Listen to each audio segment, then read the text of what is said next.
حضور نے فرمایا کہ قیامت کے دن سب سے پہلے 3 افراد کا معاملہ پیش ہوگا عدالت خداوندی میں. ایک وہ جو بڑا عالم سمجھا جاتا تھا، اس سے بڑا علم پھیلا. دوسرا وہ جو بہت صاحب ثروت تھا، اس نے بہت خیرات کے کاموں میں پیسہ لگایا. تیسرا وہ جو دنیا میں شہید سمجھا جاتا تھا کہ اللہ کی راہ میں جنگ کرتے ہوئے جان دیا. اللہ ان تینوں سے جو اس کو نعمتیں دی تھی ان کا ذکر کر کے پوچھے گا کہ میں نے تمہیں یہ دیا، تمہیں یہ دیا، تمہیں یہ دیا، تم کیا کر کے لائے؟ وہ شہید کہے گا کہ اللہ میں نے تیری راہ میں جنگ کی اور اپنی جان دے دی تاکہ تو راضی ہو جائے. اللہ فرمائے گا کذبتا، تو نے جھوٹ بولا. انک قد قاتلت لئن یقال جریء، تو نے تو یہ جنگ اس لیے کی تھی کہ کہا جائے کہ بڑا جری ہے، بڑا بہادر ہے. یہ لوگوں سے بہادری کے تمغے لینا تمہارا مقصود تھا. وقد قیل، وہ کہا جا چکا ہے، اب یہاں تمہارے لیے کچھ نہیں. اور فرشتوں کو حکم ہوگا اور وہ اوندے منہ اس کو گھسیٹتے ہوئے جہنم میں جھونک دیں. دنیا میں شہید سمجھا جا رہا ہے، آخرت میں جہنمی ہے. یہی حال اس عالم کا ہوگا، یہی حال اس دولت مند کا ہوگا. تم نے یہ علم پھیلایا تھا کہ تمہارے علم کا چرچا ہو جائے، تمہاری شہرت ہو جائے، لوگ تمہاری دستبوسی کرنے لگے، لوگ تم سے جھک کر ملے. وہ دنیا میں ہو گیا، تمہارا مطلوب مل چکا، تمہارا مقصود حاصل ہو چکا، کہ کچھ نہیں. تو فرمایا وَلَنَبْلُوَنَّكُمْ بِشَيْءٍ مِّنَ الْخَوْفِ وَالْجُوعِ وَنَقْصٍ مِّنَ الْأَمْوَالِ وَالْأَنفُسِ وَالثَّمَرَاتِ. ہم تمہیں لازماً آزمائیں گے خوف کی کیفیت سے، فقر و فاقے کی کیفیت سے، بھوک سے، جان کے نقصان سے، مال کے نقصان سے، محنتوں کے حاصل کے ضائع ہو جانے سے. وَبَشِّرِ الصَّابِرِينَ، اور اے نبی بشارت دیجئے صبر کرنے والوں کو. الَّذِينَ إِذَا أَصَابَتْهُمْ مُصِيبَةٌ، وہ کہ جب ان پر کوئی تکلیف آئے، کوئی مصیبت آئے، کوئی آزمائش آئے، قالوا انا للہ وانا الیہ راجعون، وہ یہ کہیں کہ ہم اللہ ہی کے ہیں، اللہ ہی کی طرف لوٹ جانا ہے. کرنا کیا ہے؟ نہیں عن المنکر، بدی سے روکو. جب تک طاقت نہیں ہے کافی، طاقت فراہم کرتے رہو، جمع کرو. اعدوا لهم ما استطعتم، اپنی نفری بڑھاؤ، تربیت بڑھاؤ، ایثار اور قربانی کا مادہ بڑھاؤ، نظم کی پابندی کا جذبہ بڑھاؤ. بڑھاتے رہو، بڑھاتے رہو. با نشہ درویشی در ساز و دما دمزن، چو پختہ شوی خدرا بر سلطنت جمزن. جب طاقت کافی ہو جائے اب میدان میں آؤ، للکارو، کہو اب نہیں چلنے دیں گے اس حرام کام کو، نہیں چلنے دیں گے اس ملک میں سود کو، نہیں چلنے دیں گے اس ملک میں جاگیرداری کو، نہیں چلنے دیں گے یہاں بے حیائی اور فحاشی کو. گھیراؤ کریں گے، پکیٹنگ کریں گے، کسی کی جان اور مال کو نقصان نہیں پہنچائیں گے. اداروں کا گھیراؤ ہوگا، ان تمام چیزوں کی برائیوں کا استحصال ہوگا. پھر گولیاں چلے، سینوں پر کھائیں گے. اللہ وہ دن لائے اور ہمیں اس کے لیے اہل بنائے. شہادت ہے مطلوب و مقصود مومن، نہ مال غنیمت نہ کشور کشائی، اس کے سوا کوئی راستہ نہیں ہے. علی نے فرمایا رضی اللہ تعالی عنہ، جو شخص بھی موتی چاہتا ہے حاصل کرنا سمندر سے، اسے سمندر کے اندر غوطہ لگانا پڑتا ہے. اور جو شخص دنیا میں اپنی زندگی میں کوئی اونچا مقام حاصل کرنا چاہتا ہے، اسے راتوں کو جاگنا پڑتا ہے. اور جس نے یہ چاہا کہ بلندی بھی حاصل ہو جائے، رفعت بھی حاصل ہو جائے، اونچا مقام بھی حاصل ہو اور محنت بھی نہ کروں، تو اس کی زندگی جو ہے وشفل تھنکنگ کے اندر ہی گزر جاتی ہے، ضائع ہو جاتی ہے. تو گویا کہ اب جو شخص بھی کسی مقصد کا حصول چاہتا ہے، اسے اپنے داعیات حیوانیہ، داعیات نفسانیہ کو کنٹرول میں لانا ہوگا، انہیں دبانا ہوگا، انہیں قابو میں رکھنا ہوگا. ورنہ وہ زندگی جو ہے محض ایک حیوان کی حیثیت سے گزار کر چلا جائے گا. بلکہ صحیح طور پر میں یوں کہا کرتا ہوں کہ زندگی اسے گزار جائے گی. وہ کیا زندگی گزارے گا؟ زندگی تو وہ گزارتا ہے جس نے زندگی میں اپنا کوئی نصب العین معین کیا ہے، اس کے لیے جد و جہد کر رہا ہے، محنت کر رہا ہے، ایثار کر رہا ہے، قربانیاں دے رہا ہے، بھوک اور پیاس برداشت کر رہا ہے، راتوں کی نیند کی قربانی دے رہا ہے.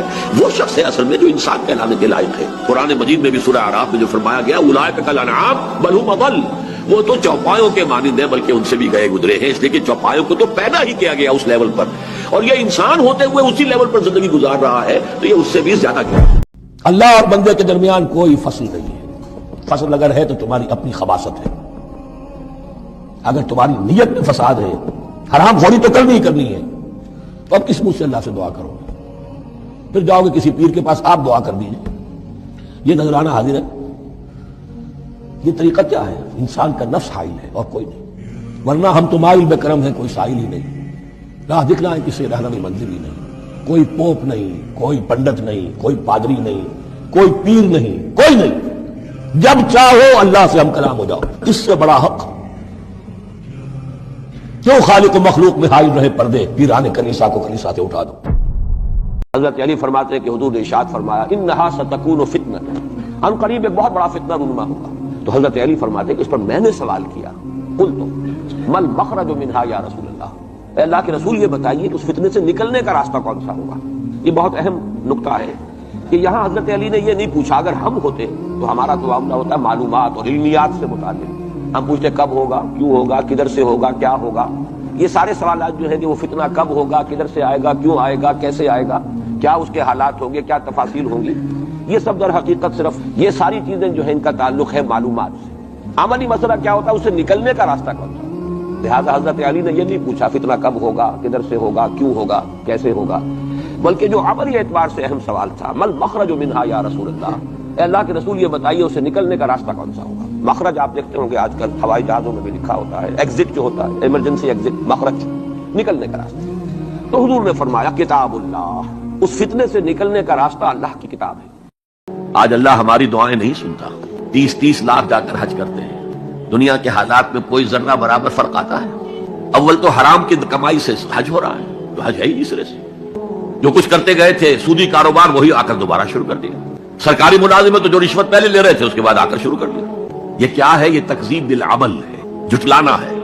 تم نے اپنا نصیب یہ بنا لیا ہے کہ تم قرآن کو جھٹلا رہے ہو، جیسے کہ انہوں نے جھٹلایا تھا. مثل الذین حملوا التوراۃ ثم لم يحملوها كمثل الحمار يحمل اسفارا. ان کی مثال ان گدھوں کی سی ہے جن پر کتابوں کا بوجھ لاد دیا گیا. مکالمات فلا تم گٹھڑی باندھ کر گدھے کے اوپر رکھ دیجئے تو کیا وہ واقعی منطقی اور فلسفی بن جائے گا؟ یہ مثال اللہ دے رہا ہے. اور یہ مثال کیوں دی گئی ہے؟ اس آئینے میں ہمیں ہماری تصویر دکھائی گئی ہے. تم اگر قرآن کا حق ادا نہیں کر رہے تو تمہاری مثال وہی ہے جو یہود کی تھی. بئس مثل القوم الذین کذبوا بآیات اللہ. وہی مثال ہے اس قوم کی جس نے اللہ کی آیات کو جھٹلایا. تو زبان سے تو یہودیوں نے کبھی نہیں جھٹلایا تورات کو، عمل سے جھٹلایا ہے. عن عثمان بن عفان رضی اللہ تعالی عنہ قال قال رسول اللہ صلی اللہ علیہ وسلم خیرکم من تعلم القرآن وعلمہ. تم میں سے بہترین لوگ وہ ہیں جو قرآن سیکھیں اور سکھائیں. اور آخری منزل کیا ہے؟ وَإِذَا سَأَلَكَ عِبَادِي عَنِّي فَإِنِّي قَرِيبٌ. مطلوب تو یہ ہے کہ تمہارا جو یہ جسم حیوانی ہے یہ کچھ کمزور پڑے، روح ربانی جو تم میں پھونکی گئی ہے اسے تقویت حاصل ہو. دن میں روزہ رکھو، اس حیوانی وجود کو ذرا کمزور کرو، دباؤ اس کے تقاضوں کو. رات کو کھڑے ہو جاؤ، اللہ کا کلام سنو اور پڑھو تاکہ تمہاری روح کی آبیاری ہو، اس پر حیات، آب حیات کا ترشح ہو. نتیجہ کیا نکلے گا؟ تمہارے اپنے اندر سے ایک پیاس ابھرے گی. وَإِذَا سَأَلَكَ عِبَادِي عَنِّي فَإِنِّي قَرِيبٌ. تقرب الی اللہ کا جذبہ پیدا ہوگا.